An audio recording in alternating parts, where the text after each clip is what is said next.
Welcome to No Clip, the podcast that's like a book club for people who don't think that books reward them enough for being good at them. I'm Chad Rutherman. And I'm Andy Kinnick. And today, we're going to be talking about The Legend of Zelda Echoes of Wisdom, which was developed by Nintendo EPD and Grezzo, and was published by Nintendo and released in 2024 on the Nintendo Switch. But first, if you can give us a like or a rating, it would be greatly appreciated. Sorry, I immediately went to Google because I know that Grezzo is a name that I weirdly recognized for the first time, even though I'm pretty sure they've been working with Nintendo for like a decade at this point. Yeah, I think they've been doing the 2D Zeldas for a while. So it's like at least That's a link probably between what it worlds, is. I think. Okay. It looks like, yeah, they started with the Ocarina of Time remake in 2011, so it's actually been quite some time. And I remember it coming up in the credits and being like, that's weird. Anyway, much more importantly, The Legend of Zelda Echoes of Wisdom is a Zelda game, which means that it is an action-adventure game. But in this particular instance, you are playing as Zelda and have the ability to spawn items, enemies, things that you pick up and sort of carry around in an enormous arsenal of things that you can sort of pop out whenever you need, which does lend it a little bit more of a puzzle game slant. There's more elements of puzzle in this than in other Zelda games. Yeah, I might like phrase it differently. Like I think maybe it's just a different kind of puzzle. I feel like it is kind of more in step with Breath of the Wild and Tears of the Kingdom, where like the echo summoning is a much more like modern gameplay kind of concept that is being like applied to Zelda. Yeah, and I think it affects like the entire Zelda formula in its own way. Yeah, because I think maybe what you're touching on is just like it opens it up to like puzzles can be anywhere and at any point, like in the overworld or wherever. Like you always have access to your echo, so it's a little bit more like spread across everything. Yeah, I like the comparison to the other Zelda games because there's a through line here that I am not sure how to breach exactly. So this game uses the same art style as Link's Awakening did. That is very sort of like bubbly and cartoony. I mean, bubbly and everyone is very bulbous. Right, like is kind of what I'm going for. Toy style. Yeah. It's very smooth or whatever. And we can go back and talk about that at a different point, which was the immediate connection that I made was to that game. For that reason. But yeah, I think that they did take some sort of design inspiration from the newer 3D Zelda games, the Breath of the Wild games, because they wanted to have more of a sandbox feel to the mechanics.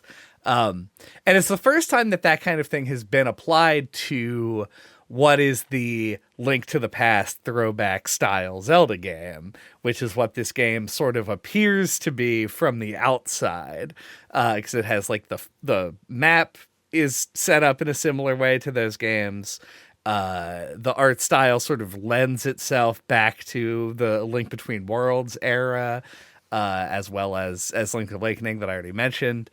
And so it's interesting how many ways they have chosen to sort of turn the dials and connect different things that the Zelda games have done in the past. Yeah, and like less directly, like they're also dropping a lot of Ocarina of Time references as well. Like with the bosses, like you fight Goma and Volvagia. And there's also like a Yeti, like Twilight Princess, and like there is a lot of references to the other games for sure. Yeah, I'd like to see where this one falls on the timeline, I guess. It's funny, yeah, because there's not reference to the Triforce, even though it is obviously there. There isn't reference to the Master Sword, even though it is obviously there. Things like that. Like, there's a lot of sort of indirect pulling from different places in the Zelda universe, which obviously is a rich tapestry with a lot to draw from after 35 years or however long it's been. But it was a little jarring going in, not jarring in a way that's like, oh, what am I getting into here? Because at its base, this is much more like a Zelda game than I think I was expecting it to be, based on what I knew about it, which was very little, but did include the core mechanics. I mean, I guess in my head, this discussion kind of begs the question of like, do you like that? That it's so heavily like I guess derivative makes it sound more negative than I mean it, but I guess it is.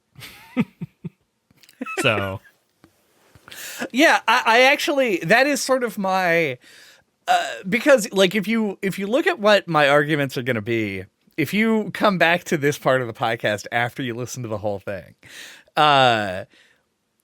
I am positive on this game. Like, I do think it is like a good game and one that I really liked playing. That is like my biggest complaint about it, is that I did feel like it had such an opportunity to be a more differenter, to put it in Strong Bad's famous words, kind of Zelda game than it is. And I wished for that and didn't get it. But if my biggest complaint about the game is that it wasn't different enough from other games, like, that's pretty okay. So, like, no, I don't like that it is as derivative as it is, but also I don't think that it like makes the game a bad game. It's just maybe not as exciting of a game. Yeah, I would largely agree with that. I know it's been talked about by plenty of people online about the Zelda series, is that like, oh, every game is in Hyrule. Ganon's a bad guy in all the games. It's always the same races and the same places. And like all the 2D games have to use the Link to the Past map for some reason, and et cetera and so forth. But I feel like this is the game where like it really kind of was the straw that broke the camel's back for me. Like, it was just like the map being so similar to A Link to the Past, and like seeing all the same races and all the same locations again just felt so stale. Yeah. I do agree with that. Like I was saying. Yeah, I was like, it was nice to see Deku Scrubs, because they don't show up very often, but that was about it. Yeah, that's true. And also, I mean, this is like some of the things that I have like in my complaints list, and I think this ties in. It's like there are things that I didn't like about the game, and a lot of those things are like, yeah, but this has been true of like every Zelda game. And maybe that's the problem. Like, we're importing from old Zelda games the good and the bad in a way that in addition to wearing down our goodwill toward what Zelda has been doing for 30 years, it also is including things from older Zelda games that like maybe they could have improved upon instead of just bringing in wholesale. Like when you have to go do the Jabu Jabu dungeon, you have to go talk to the Zora and they have a problem, and it's like, this is just every game where it's like you go to the place with the race of people who are all cleanly segregated. Hyrule's got some systemic problems it might need to look into, and from there you find out that they have an issue, and then you run around and talk to a bunch of people, and then you do a dungeon, and it's like maybe they could have streamlined that a little bit. Or done something after so long, or done something more exciting with it, or something. yeah, because like, what is our like? If you discount the mechanical thing, which grand scheme, no, you should not do that. But just to drill down on this point, like from a presentation aspect or perspective, what is it that is like our gimmick in this game? And it's like kind of just another light world, dark world thing, where you have the regular world and then the still world where the dungeons take place. Like there isn't that much outside of the echoes mechanics that make this game stand out. I mean, well said. Yeah. A good reiteration of the thing you already said. Yeah.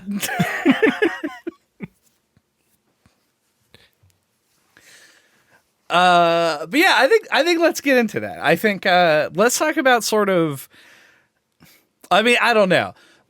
I always hesitate to cater toward all of you freeloaders out there who are listening to the podcast without playing the game first. But I do feel like it might be a good idea to talk about that base mechanic at least before we get into it. Because I do want to talk about the presentation and the world as sort of like the thing to get into. But I think to understand any of it, you do have to talk about how you interact with stuff. Yeah. We can come back to it later. Yeah, so the echo mechanic. Zelda's got a magic wand, and it lets her summon everything. So yeah, I thought this was a really cool mechanic. It's really surprising just how many things you end up being able to just summon out of thin air. Yeah, I always feel like mixed about these kinds of things. Because it's really, on the one hand, it's like really awesome that there's so much variety and there's just so many different things you can do, all the different ways you can put things together and solve things in like weird ways. But I feel like people are going to fall back on using like the same like 10 for like most of the game and like not touch most of them. So, yeah, like I feel like mechanics like this always have that kind of weird balancing issue. Yeah. I can see that, and I saw myself do similar things. I also like the variety. I think that, for me at least, the problem that I had with the reason that I would fall back on using the same things is because the game lacks hotkeys, which is a weird thing for me to want in a Zelda game, but like they even put hotkeys in like Ocarina of Time. They put it on the 3DS, so like they know hotkeys are great. I wish that I was able to just sort of put things quickly into sets, because there are things I would go back to often. Wooden crate and tree. I probably cast like 1,000 times or more over the course of the game. But every time that you go to it, you have to like hold right on the D-pad and scroll all the way down until you find them. And you better hit it on the first try, or you got to start all the way back to the beginning because you accidentally equipped a slime or something. So to me, that was the UI was more of a frustration than anything else with it. But otherwise, I agree. And there were a lot of things that I remember. There were like multiple times when either I was given an item that I could spawn, or I used an item that I could spawn for the first time, and I actually had like I'm surprised that they let me do this moment, which I think is what you want with a mechanic like this. Yeah, like I know I was watching some reviews before recording this podcast, and like I was just like watching other people play in their capture footage, and it was like people were like, this guy was like summoning the trampoline a lot, and I was like, oh yeah, the trampoline. Like I feel like I got that, used it like in that area, and then just never touched it again. I was like, oh, that was probably a mistake, because that seems like a really useful echo. But yeah, there's just so many that like some of them fall through the cracks.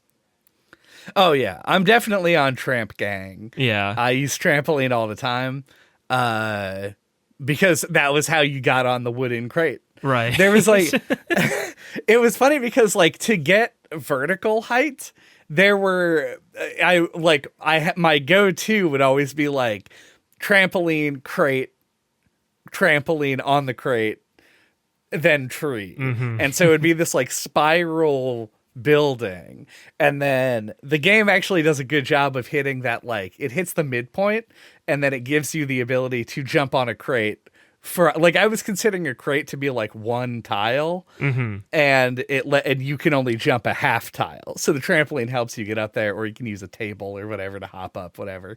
But then it gives you that accessory that allows you to jump one tile. And I was like, this blows the fucking doors off of everything. Because now I can get way higher in the air because of this.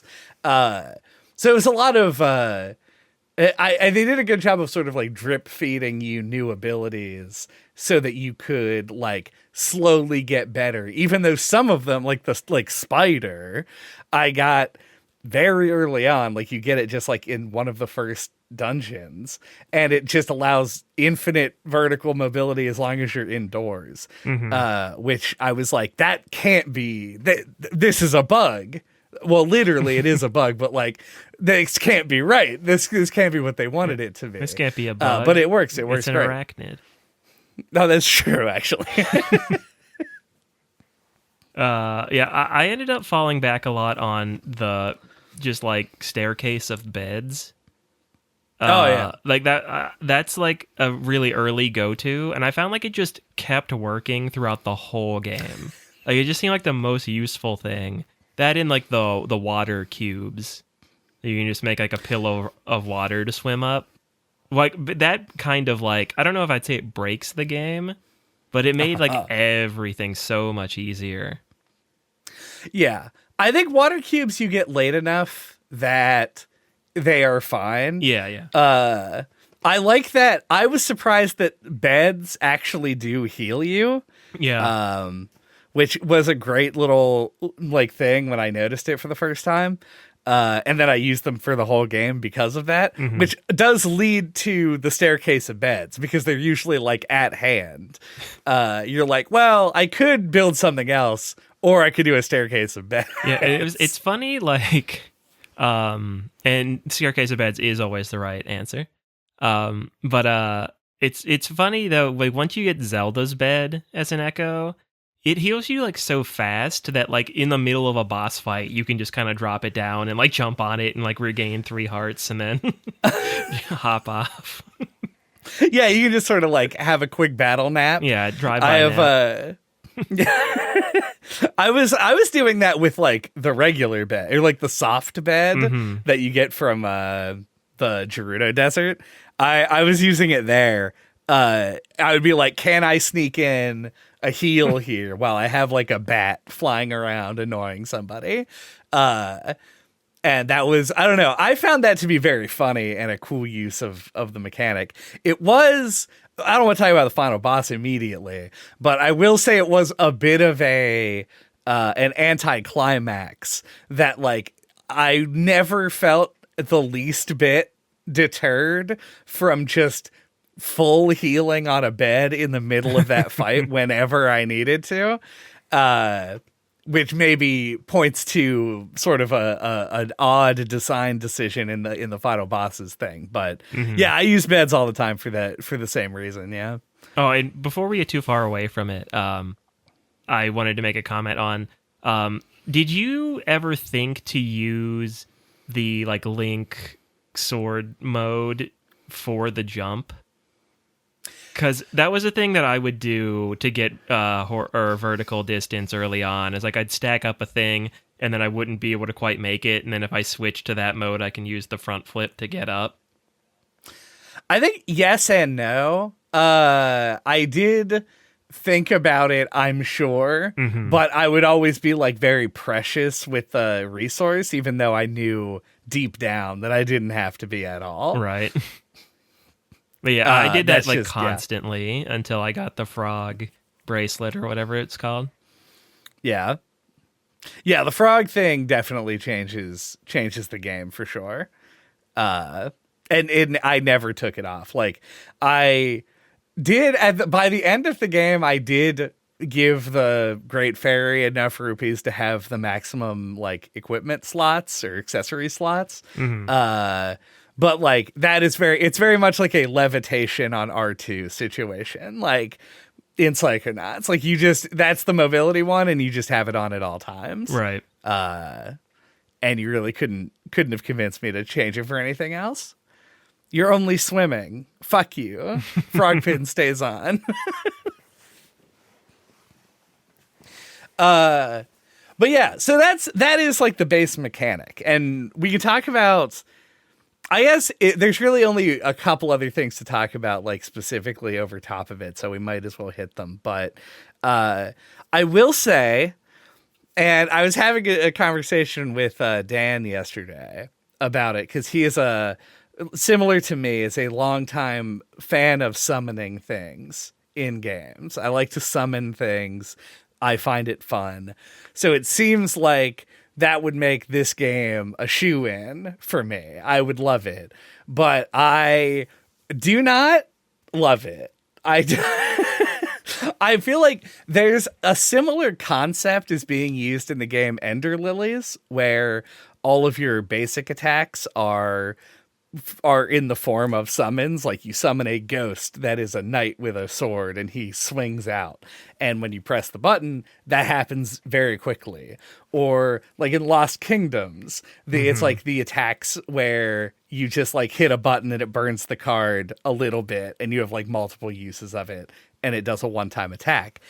And I found myself often wishing that is how these worked more so, and I would try and make that happen by just resummoning things over and over again so that they get their initial attack off.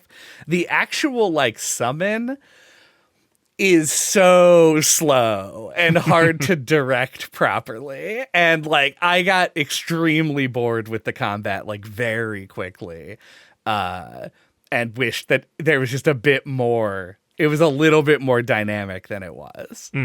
Yeah, I feel like Zelda's never really been about the combat, and so I think it seems like the developers kind of like maybe struggled a bit with how to treat it, because like, yeah, I feel like they kind of try to make it a little bit more puzzly, like this enemy moves in this way, so like which echo that you have would be a good one to counter that.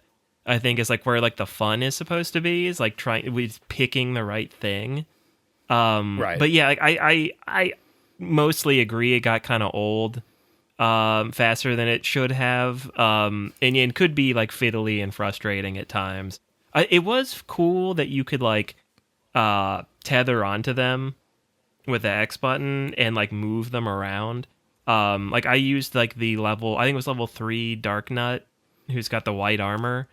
Like, cause he'll like do a tornado move that lasts like a decent amount of time, so you could just like move him around and have like a weed whacker. And that was a go-to move for me.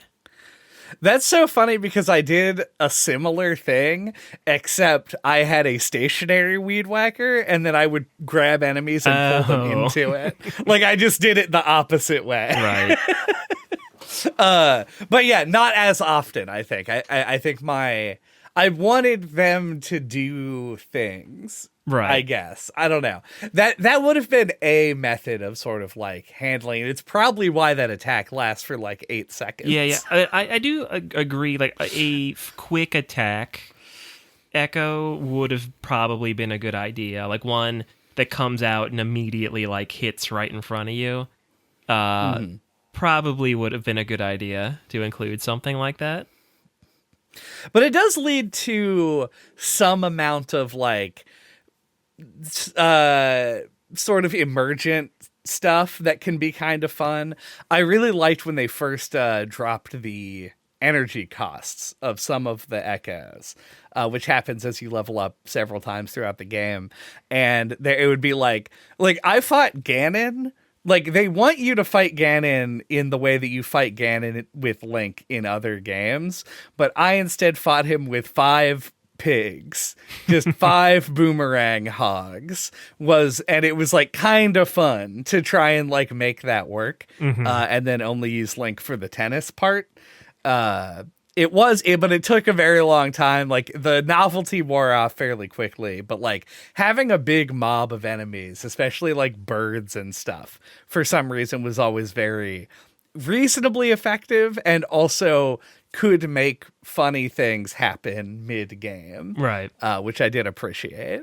So that's the one mechanic. Yeah. I guess like to spin it off into like a slightly different topic of conversation, but that's still related. Is like, do you think this kind of like more modern, like open-ended sandboxy style mechanic leads to blander puzzle design because they never know like what echoes you're gonna have, so they can't like make specific challenges? Like everything has to be tackleable in like several different ways. Like, do you like? I don't know, like, because I like fun like sandboxy, immersion gameplay type games, but like I don't know if it's because it's a Zelda game or it's because I just played, Tears of the Kingdom like what last year or 2 years ago or however long it's been. Yeah. But like I don't know, like in a Zelda game, I feel like I kind of crave like those more like well crafted puzzles. And so like I didn't know if like that you had thoughts about that, or if you like it or dislike it, or like what you think about that. I think so. I like, generally speaking, when it comes to the puzzles where the developers truly can't know exactly what you're going to have access to. I think that I like the way that it's handled in the larger games, the Breath of the Wilds and the Tears of the Kingdoms, a little bit better, where they sort of present you with like a large space that is just like, here are the obstacles.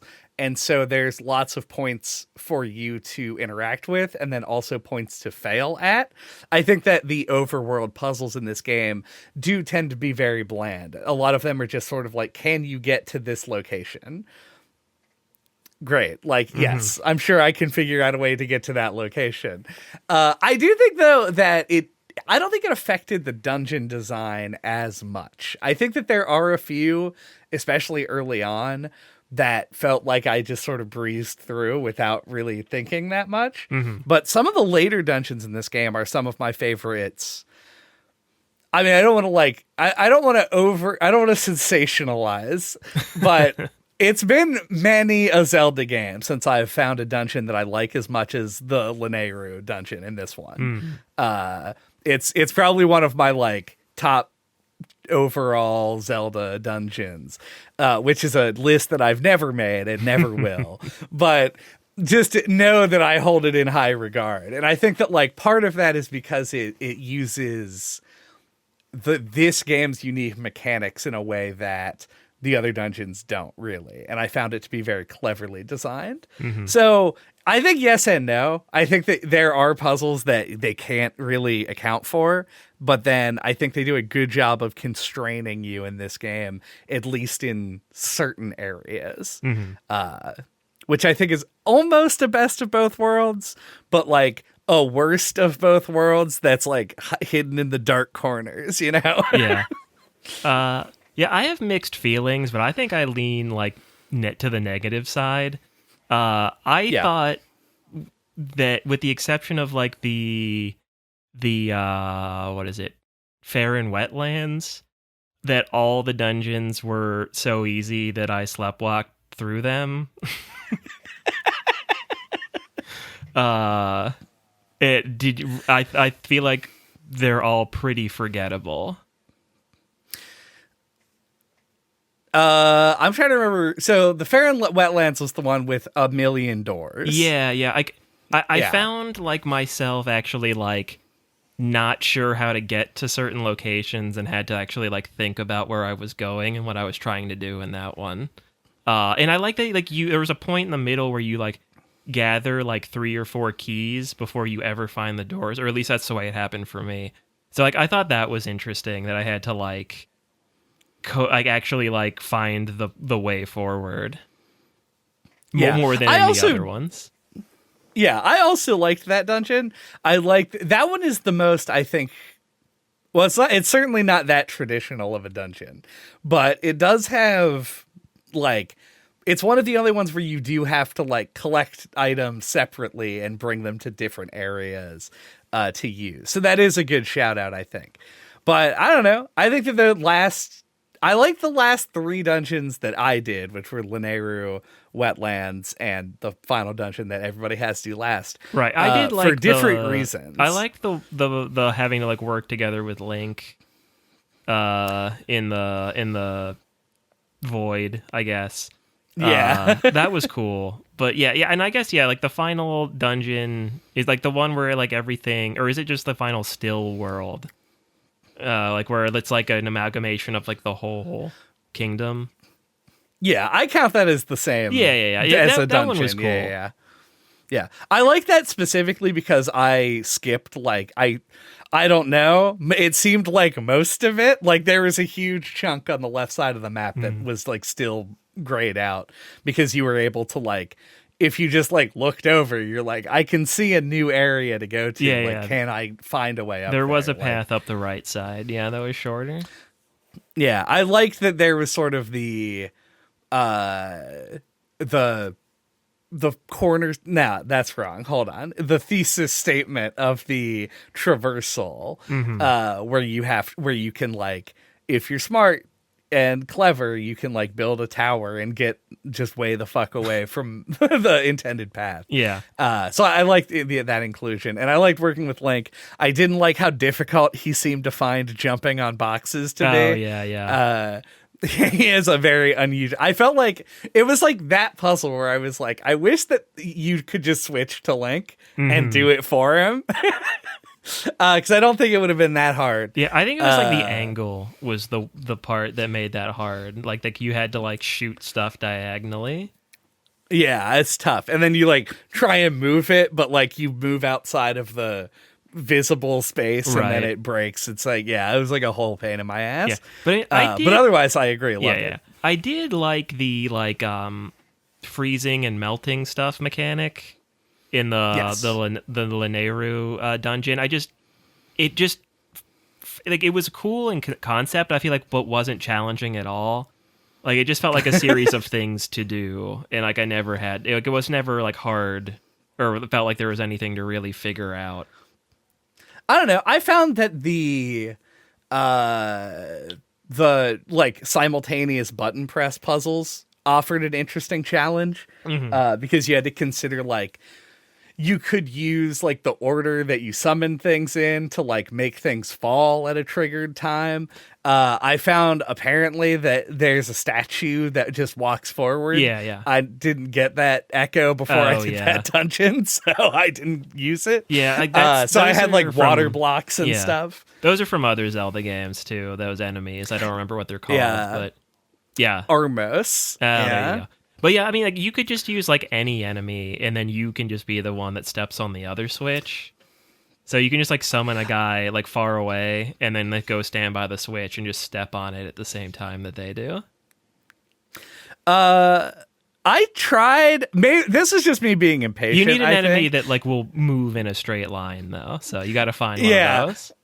I would summon an enemy and they just sort of meander around, and I was like, enough of this. I'm going to build a 13 item contraption to mousetrap onto the buttons.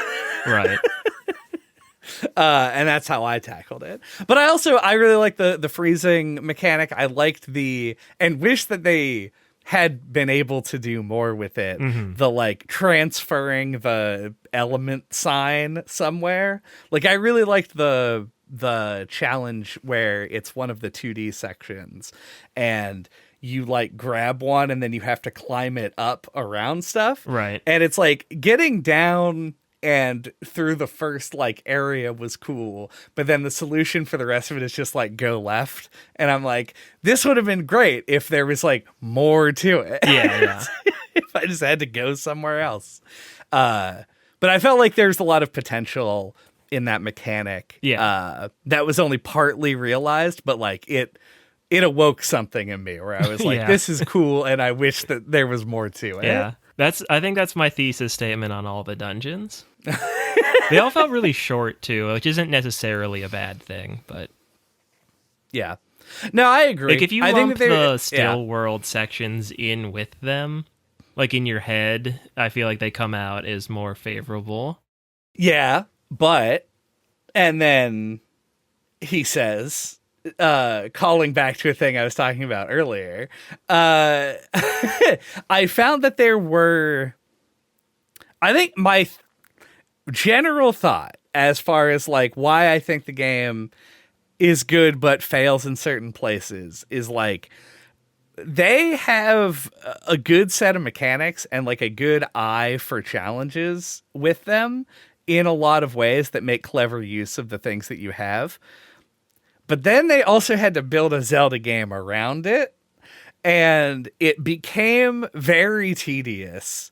And like, I don't know if this is like a big confession, but I hate Zelda minigames. I've always hated Zelda minigames. I never participate in them if I can help it. Mm-hmm. I don't want to do bomb chew bowling. I don't want to do the one where you just cheat with the eye or whatever in Ocarina of Time. And this game might have the worst set of mini games and side quests that I've ever seen in a Zelda game. They're all so boring and tedious, and some are just like the dojo one is like, if you actually completed it, would take you like 4 hours to do. So I gave up on all of them like pretty quickly. And so the overworld felt like it just didn't offer a lot to me because it was like a lot of boring mini games and fetch questing. Right. Like you could get automatons from Dampy, who has made the significant upgrade from gravedigger to robotics engineer somehow. And the automatons are functionally useless from what I could tell. I don't know how you use them properly. And the quests to get them all are like, go here, get a thing, come back. And I didn't want to do it. So I got 2 of those to say that I did something with it. And then I gave up after that. So for me, as somebody who did think that the dungeons were at least fun and more challenging in the second half, I found that the overworld was the thing that disappointed me the most. And I was sick of talking to fucking Zora. Yeah, I would agree with that for the most part. Yeah, for me, it depends on the game, if whether or not I like Zelda mini games, because I feel like in some of them I like them and others I don't. Like I agree, like the ones in Ocarina of Time never really did anything for me. But then I feel like I have like a soft spot for like the ones in Twilight Princess. But yeah, I think in this one, yeah, it is kind of a misfire. Like I feel like I missed most of them, like, because I wouldn't have even thought to like call them out.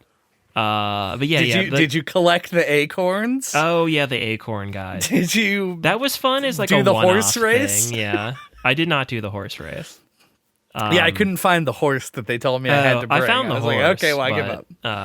Well, I found the horse that the guy wants. Right. But you have to find your own horse to compete in the race, and I didn't even know where to start looking, so I just gave up. I think I just never went back there after I did the first find this horse quest. That's fair. Anyway, yeah, you didn't. Yeah. You wouldn't have thought to call them out. Yeah. Like the only side quest I can think of that was like enjoyable was the one where I had to find all the cats in Kakariko Village to get the cat outfit. I didn't know about that one. Yeah, you get a cat outfit, which then just lets you talk to cats. And then cats can give you side quests. I presume side quests to just go somewhere, pick something up, and then bring it back. Yeah, like make a smoothie for somebody or something. Right. I meant to go back and talk to Zelda's cat because she has one in her room, but then forgot to ever do it. But yeah, I feel like I don't know if it's like the Link to the Past map that this game has inherited, but like all the towns are like on the edges, and like it feels like they tried to like fill out like a more like fleshed out like overworld, but like you don't really go through it that much because of the way the game's laid out. You kind of like ride around the edges, and like there's stuff in the middle that like, you might go like most of the game and not see and be like, oh, how long has this been here? Yeah, I remember I was like after the first like dungeon of the second half of the game. Which might be the most non-memorable dungeon because I literally don't remember what it was now. It was at Death Mountain. Yeah, okay, it was the Death Mountain one, which wasn't that bad, I guess. But I remember I was like leaving there and I found a heart piece that was just like sitting on a pillar. And I was like, how did I not walk by this at any point in the game? And it's what you were saying. It's because it was just like in a field. Like I had no reason to be there. Mm-hmm. I think I had the exact same experience, but just at a different... It was when I was trying to get into the Lost Woods, which is pretty late in the game. I was like, hey, here's this heart piece on a pillar. Yep, just sitting here. Yep, just hanging out. I agree with that. Being a 2D game, you can't see across the field, you know? Right. Yeah, because of the perspective. It's just like, it's so... But I will say... As a point in favor of the overworld, because I know that all we've done is complain about it. So yeah, far. I mean, I'll take the bigger overworld over not having it. So. Right? Yeah, I do like that you could. The overworld was designed in a way like this is almost like a meta enjoyment aspect of it. If you looked at this game and didn't know if they just like swapped Zelda for Link, you would see like the world and you would recognize barriers to progress in the way that video games have always signaled it. Like long unbroken lines of trees. But because this game is this game, you could just build a staircase of beds and jump on the tree and cross the barrier into the other parts of the game, which I found to be kind of fun to do. Like I liked that you could more freely traverse in the similar to how you can in Breath of the Wild et al. Yeah. I don't know if you bothered like filling in the whole map or not, but I did. I missed a few pieces. Yeah, I did, and like that's one of the reasons why. Like it was like satisfying to be like, oh, I haven't been over here, and just being able to do it, like no matter like what the point of the game I was at. That I felt that to be pretty satisfying. Yeah, it's really cool, and I'm glad that they went with that. I'm glad that they didn't do... They had, like, purely narrative reasons for not letting you do certain things, but it wasn't like you couldn't get places. It was always just...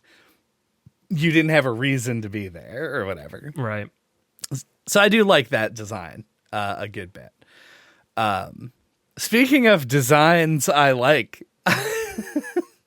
Another aspect, I guess, of the overworld that I like is just sort of the visual world design. Like, I found this to be a very cheerful experience through and through, largely. I realize it's an art style that they have already used, but it does work. And you can tell that there is a sort of Zelda attention to detail that the series gets over other things, where like you just assume that the game is going to look and sound very good all of the time. And this game is a good example of that, I think. Yeah, I would agree. It does. It's not my favorite art style in the world, which I'm sure we talked about on the Link's Awakening remake episode. But yeah, I do think it works in motion pretty well, and like does kind of create this like, I don't know like how to describe it really. Like the world feels like a little like, you could almost imagine it as like those big model train sets that like old men make, where it's like a whole big town with all these painted little models in it. Like you could almost imagine the overworld as one of those, like a giant diorama or whatever. And yeah, that gives it like an interesting feel and atmosphere, I think. Yeah, I think that there is... diorama is a good word for it, and I think probably one... Because I think they talked about sort of diorama visual design a bit, especially in like the Wii U era, with like Yoshi's Woolly World and stuff. Yeah, and like even like a 3D world. It was kind of like that, and Captain Toad would probably be the poster child. Yeah, I did forget about Captain Toad, the one that is literally that. Yeah. So good call out. I do, but what I was going to say is that I think that it's not a better example of it than Captain Toad, but it is a better example of it than a lot of those older games because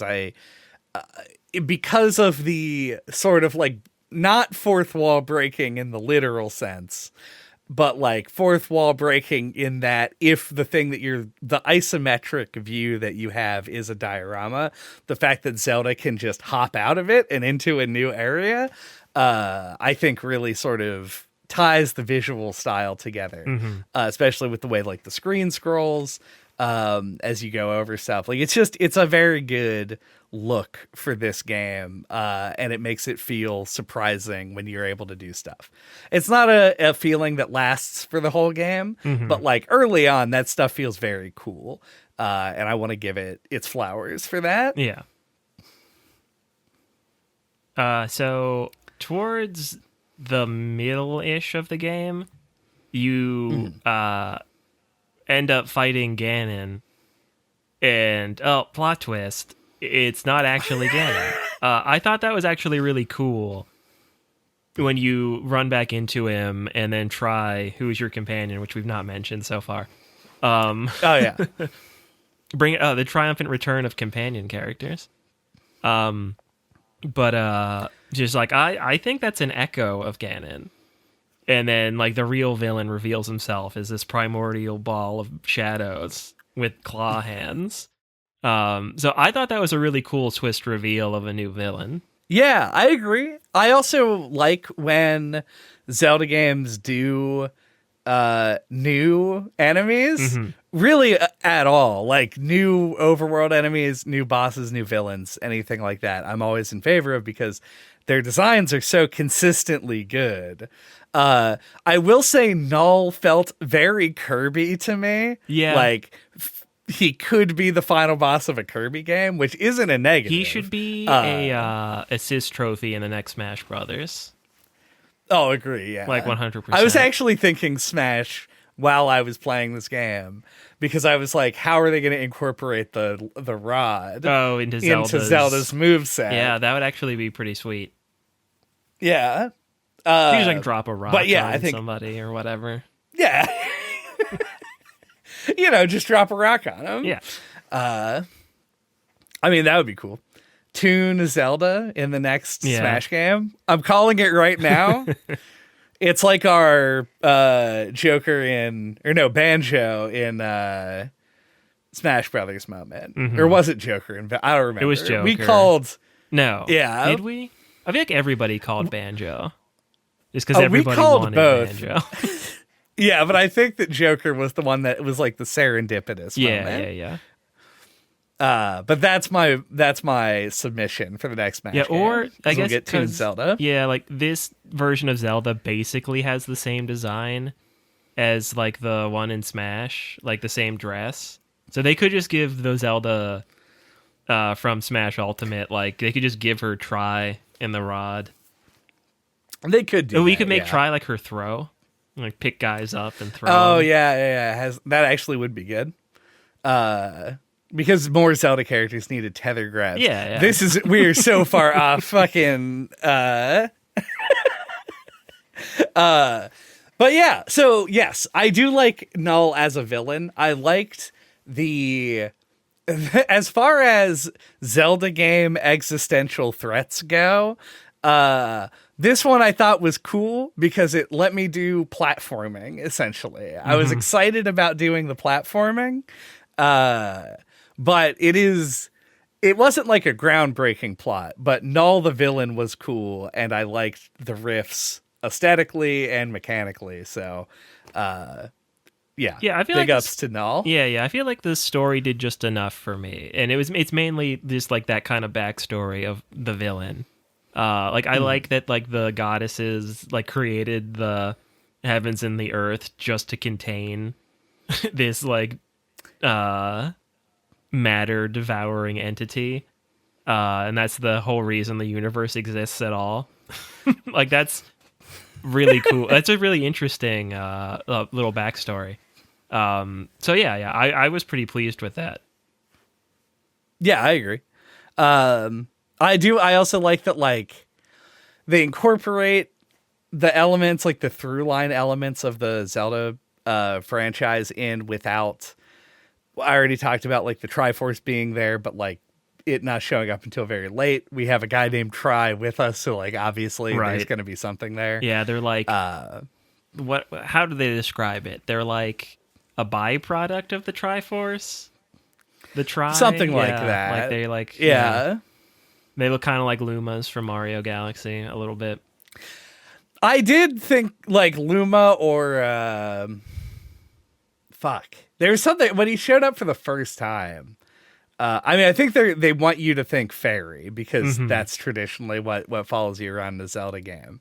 But I did have like a moment. Maybe it was just I was thinking of Lumas. I don't know. Because he just like floats in from off screen. Makes as just like a bulbous yellow noises. circular. Yeah. Yeah. You have to feed him until they explode with snacky happiness. Oh, wait, no, you don't do that. Yeah, before we get too far away from it, though, like the Triforce, I think is an interesting call out. I applaud Nintendo's restraint because I feel like the Triforce shows up in few enough Zelda games that it's always impactful when it does. That's true. I would say like the majority of them do not feature it. So that when it does show up, it's like, oh, holy shit, this one's got the Triforce in it. Yeah, especially more recently. It's been we've been on kind of a Triforce drought, honestly. Skyward Sword several has years. It. That's the most recent. And that was one. like 2007 or something? 2011? Mm-hmm. It was my first year of That's college. insane. I remember that. Wild. That's 14 years. Yeah. I swear it didn't take me that long to do the math on that. Maybe I did forget what year it was. Who could say? Mm-hmm. But yeah, I like that they include that. I don't love that you like go visit the goddesses and they give you their sanctions, which is the same as a orb, which is what you normally get. In that it just shows up in the menu as an orb, right? But you know, it was a little bit different in that sense. Yeah. So. I hated Compe, the Yeti guy. Oh, yeah. Was it like Kofe or whatever it was? I made a one-time donation on coffee for him. Yeah. For Ko-Fi. Conde. I Conde. wrote it down. Yep. One of my notes is just, I hate Conde. Yeah, Conde Lisa Rice. Yeah. But the only reason that I don't like him is that he is the one character that I feel like just like has so much dialogue, just a disastrous amount of dialogue for like being such an unimportant character in the grand scheme. My tinfoil hat side of me wants to say that he's in there for padding. Like, I have the feeling they wanted to do more with Mount Lanayru that got cut, and he is what they put in to fill the time. That wouldn't surprise me necessarily, but I do feel like it's almost just an exacerbation. Like, I would say that everything in this game that is just like, well, honestly, even including like stuff you do, scrolling through the UI, fighting enemies, and also just getting to the places that you need to go, takes like 5% longer than I feel like it should. You got to talk to all these people. They talk a little bit more than they need to.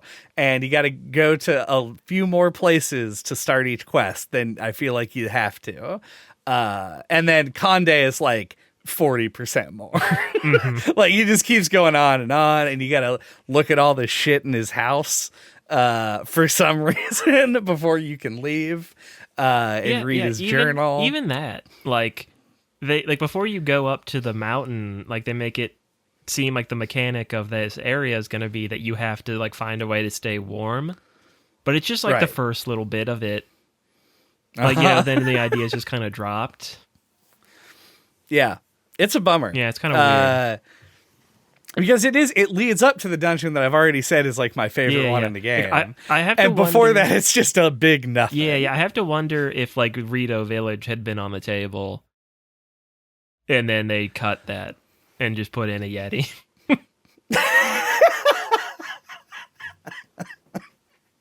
I mean, if that is what happened, I wish that more game developers would take that tack, where they're just like, "Uh-oh, we haven't finished this in time."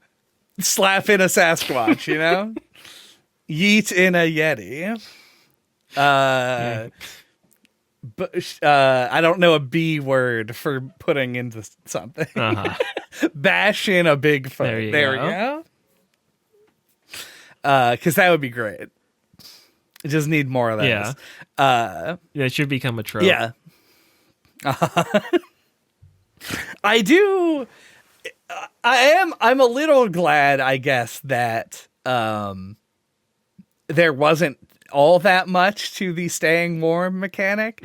Having the brazier, which is the pretentious way I'm choosing to pronounce that word, as like a thing that you could like put down, and it like uses some of your resources, but not all of them. And you can like hang out near it to stay warm while maybe less powerful monsters go fight for stuff. That's kind of interesting. What I don't like is that cooking is now just a staple part of all Zelda games. Cause I don't care about it at all. Like the smoothies. I didn't really ever cook out like more than was necessary in Breath of the Wild or Tears of the Kingdom. Tears of the Kingdom, I like didn't cook ever. So I don't know why this has become like a staple element of the franchise now. I think it's because they've always wanted to like implement collectibles as like rewards for exploration, but then have never known what to do with them. And people seem to like the cooking in Breath of the Wild, so I guess maybe that's why that stuck. Yeah. Well, I think that there's a freedom to the cooking in Breath of the Wild. Yeah, that this doesn't. As somebody who doesn't like it, this doesn't have that even. And like so it just makes finding Oh, the Deku Scrub? Yeah. That's the only thing I liked about it. It's just another example of like it made chests not exciting to find, which always bums me out. Like I feel like when you put a treasure chest to get, because you can just put some seaweed on the ground, guys. Like it doesn't need to be in a box. But I feel like when you make the decision to put the treasure chest in, you need to put something actually nice in it. Otherwise, your player is just gonna get burned out on opening chests. Yeah, I feel like they should bring back the blacksmith system from Skyward Sword. Where you could upgrade your items with collectible materials. I think like that was a cool idea. Yeah, that would be really good. It would not fill the game with meaningless collectibles that I don't like. It would fill them with meaningful collectibles, which are much better. So yeah. I mean, do you want to talk about? Do you have anything else to talk about before talking about the final boss? Let me check my notes real quick. I think I got all of this in. Like I had to go back to be like, oh yeah, Conde, fuck that guy. Right. I did have this thought that I don't know how much merit there is to it necessarily. I feel like this game, similar to A Link Between Worlds, I feel like people don't consider them previously I would have just said handheld Zelda games. So like the Oracle games, Link's Awakening, things like Minish that. Cap. People don't really consider as part of Minish Cap, fucking Spirit Tracks. Yeah. People don't consider as part of like the main Zelda game series. Like that video about how many Super Mario games are there, how many Zelda games are there, or like 3D Zelda games are there. I feel like this is going to fall into that category of like ones that people don't really consider to be part of the main Zelda franchise. but I feel like it's so close in like every aspect to a regular Zelda game that it feels weird to me, even though I have no evidence that it will actually occur. I just suspect that people won't. Yeah. Like, they aren't going to be like, oh yeah, the Zelda games, Breath of the Wild, Tears of the Kingdom, Echoes of Wisdom. They'll just skip to Breath of the Wild 3 or whatever we get next. Yeah. I don't know if I've ever really gotten that impression. That people don't consider the handheld ones part of the series, the main series. I guess that's fair. Because I feel like people definitely think of like A Link Between Worlds as part of like the main series and the Minish Cap, but maybe less so the Oracle games. But yeah, like people love Link's Awakening. I don't know. I mean, you released a little bit, right? People are definitely like more likely to overlook them for sure, unless people have played them and etc. Yeah, I just feel like I feel like this game should be considered like a canon entry that people talk about. But I also feel like there's a chance that it just becomes like a cult hit. Like, I feel like there's a group of people who will probably really glom onto this because of the more creative aspects of it, which is unimportant to the like all the ideas within the game. But I guess is my way of saying, like, I think that this is a game that has a set of mechanics that I think is going to be very interesting to a specific group of people. Like, I think that there's a demographic that will probably really eat this shit up. That, I don't know, that I think that like a lot of mainstream players probably, especially how late in the Switch's life cycle. Yeah. I get to say that now because we have the announcement trailer for the Switch too. How late in the life cycle it came out. So I don't know. It's my 2 cents. Fair enough. Now I could talk about the final boss. Now I'm talking about Null. All I wanted to say earlier, and you can talk about what your impressions of it as well, is that I don't know what their intention was with this boss fight, but the result of it is that the boss is extremely non-threatening, and also the fight takes like 20 minutes for no reason. It was like I described it earlier as an anticlimax. Like, that's what it felt like to me. Yeah. I guess I got lucky because I somehow like did not think to use the beds in the fight, even though I had been doing that in other fights the whole game. Because I died to him twice. So I found it to be kind of hard. And actually had to like learn some of the attacks and stuff. I mean, I can see that in the I don't even know what to call it, like the third phase. Yeah, it was mostly after the fish part. It was definitely the third phase when he'll summon like a billion guys in between, like the phase where he's out and then the phase where he's just hands in the walls. Yeah. That was the thing. That's when I started like taking damage in the fight. During those sections. So that's fully understandable. That means that you can answer my question that I was going to have, which is if you die, do you have to do the whole fight again, like from the beginning? That sucks. Like, that sucks like Majora sucks. Like, that last fight where you have to do the whole thing again. Yeah, it is definitely tedious, but really not that bad. Because, like, once you, like, know what to do, you can get to the third phase pretty quick. The 2D swimming part is annoying, though. Yeah, having to do that multiple times. Because it's not challenging. For some reason, I actually, I almost lost more health than I did there because I for some reason didn't think of it as like swimming. I thought that they were just putting the swimming mechanics in without making you have to worry about air. And I just like didn't notice the air meter for some reason. That actually was a pretty cool presentation part as well, because you're like essentially, I guess, swimming through like the bloodstream of like the planet or something, because it's definitely like a bloodstream, like aesthetically it's like themed that way.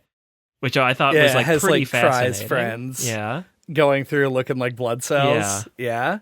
So that was really cool. Yeah. So yeah. I mean, that's my favorite part of the boss fight. Because it was my favorite part of the boss fight until the first time that I ran into an enemy that was just like a black Octorok. And I was like, how in God's name was I ever supposed to see that against all the chaos that's happening? Right. But otherwise, yeah, I like that part. But yeah, I was not looking for those bubbles at all. I was just like, how am I supposed to breathe? And then like later on realize what was happening. But yeah, visually, I like the boss fight. I think that it could have been like, I genuinely would say 50% shorter than it is. It is pretty long. Cut out at least one phase. And it doesn't add that much new stuff. Yeah. Like the first phase and then the water phase, and then just immediately he does like a bunch of summons, and then maybe you hit him a few times after that, and then it should be over. Because it just takes so long. Yeah. I just had like 1,000,000 spear guys, and by 1,000,000 I mean 2. That was the maximum number I could have out at once. Just like throwing spears at the arms while I slept in the corner in a bed. Yeah. It was the first time the character in the boss fight actually mirrored how I was feeling. Right.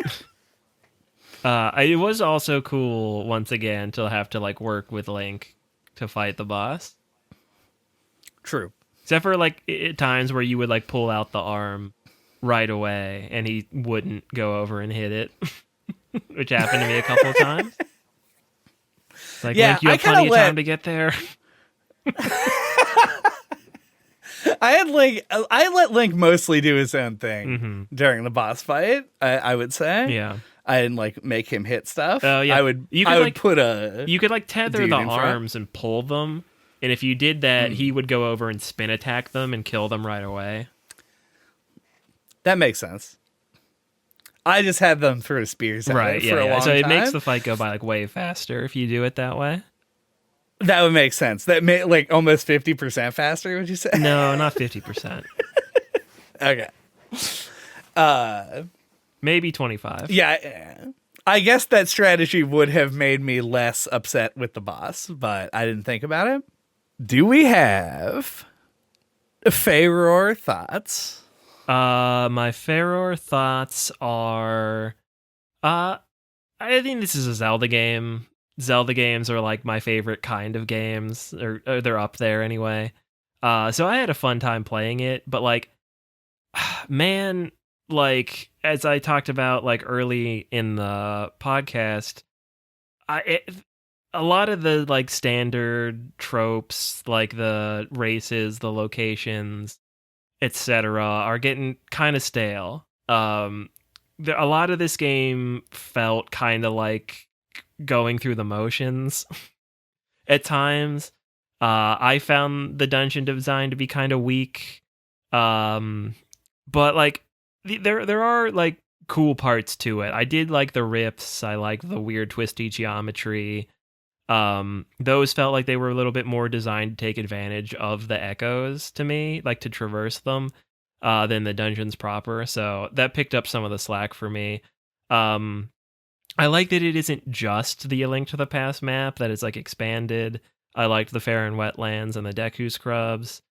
Yeah, so I mean, yeah, it has a lot of the stuff I like about Zelda games. So yeah, like I said, I had a good time with it, but like it really left me wanting a lot more, I think, out of it. But I mean, I know this game exists at all because they made the Link's Awakening remake. They had the art assets and they were able to put it together in a short period of time. So would definitely rather have this than nothing. And so maybe my expectations are a little bit too high. But yeah, I found it to be kind of disappointing. But like, it's still a Nintendo made Zelda game, so it's still like pretty good. Yeah. Yeah, I think if I had thought about this for a second at all before coming into the podcast. I feel like maybe I could have predicted this because I think you had kind of a similar reaction, not in the same way, but to Tears of the Kingdom, where you were like, there were parts of this that I think were supposed to be the selling part that you just like didn't engage with in the way that I think Nintendo's executives were all sitting around hoping you would. And like, those are the things that grabbed me about this one. I think I am more positive on it because I did really like the Echo system. I was disappointed by the UI surrounding it. It made it very cumbersome to use at times. But overall, I thought the experience was cool and was varied enough that it kept me entertained during all of the parts that were actual designed challenges for the player. I found that the overworld and the side quests and the mini games and all of the NPC interactions felt very filler heavy.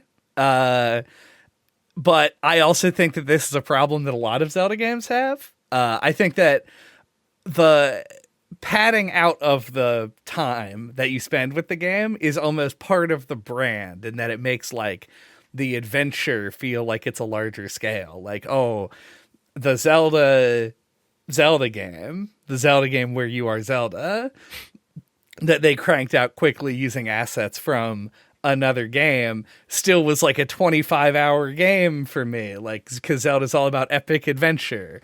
But I don't know. I felt like a lot of it was kind of unnecessary, and I would have liked this a lot better if it was a 12-hour game instead. So I don't know. I think that the mechanics are cool, and I think that if you are somebody who wants to dig their teeth into, which I'm like 50% this, like who really wants to dig their teeth into the emergent mechanic aspect of it, I think that this could be a real hit for you. I think that the game's a little bit overlong, but overall enjoyable. And I actually did like the dungeon design in the second half of the game a fair amount. So, and one of them a lot. I thought the dungeon was very good.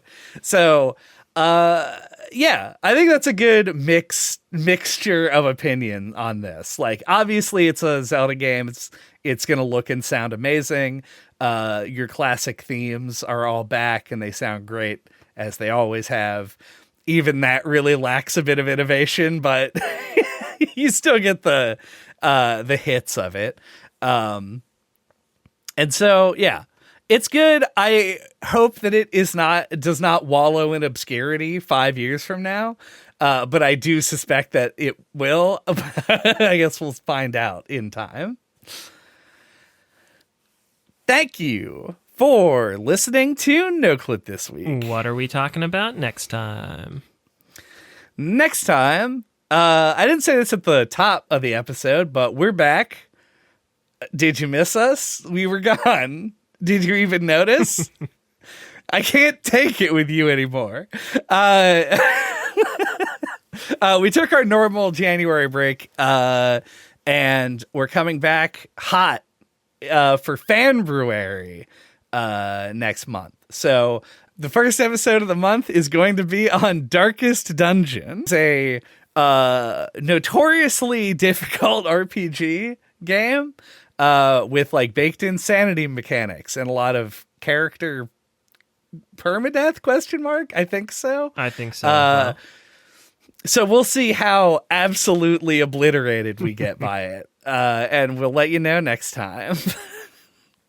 Also, there's still time until about the first 2 weeks of February. You can submit any suggestions that you may have for Fanbruary games for us to play. And you can do that on our website at noclippodcast.com or on splattershot.pro, where you can find links to our Twitter account, our YouTube channel, the Discord, which is where the vast majority of our Fanbruary suggestions have come from this year. And you can listen to all of our old episodes, including ones that we did on Link's Awakening or on Tears of the Kingdom. featuring former co-host JJ. It was on that one. We've done a lot of Zelda games. Ocarina of Time, Majora's Mask, Twilight Princess, Wind Waker, etc., so forth. Etc. and so forth. So yeah, definitely have a lot. Maybe we should do. I always like talk about things that I should do from a discovery perspective at the end of the episodes, and then don't do them. Maybe I'll have a Zelda playlist. Who knows? Probably not. Probably won't. Fucking open a rift and fall into suspended animation until somebody hits that like button. Talk forever with Conde in the comment section. Create an echo of a bell and then ring it. Yeah, create an echo of a trampoline to bounce up so you can ring that bell. Bong. Bong. Think outside the bun. Think outside. Zelda. Think outside the bun.